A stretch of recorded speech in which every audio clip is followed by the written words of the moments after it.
ছোট বাচ্চাটি অসুস্থ থাকায় তার মা রাগ করে বাচ্চাটিকে প্লাস্টিকের বস্তায় করে ময়লার জায়গায় ফেলে দেয়।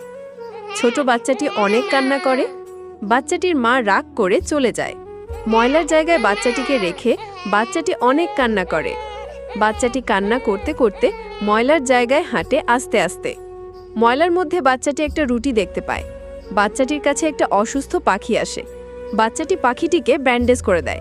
বাচ্চাটি রুটিটা খায় আর পাখিটিকে দেয়। বাচ্চাটি আর পাখিটি ভালো বন্ধু হয়। পাখিটি বাচ্চাটাকে একটা ডিম খেতে দেয়।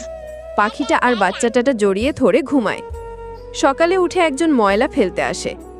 বাচ্চাটি পাখিটিকে আদর করে সুস্থ করে তোলে।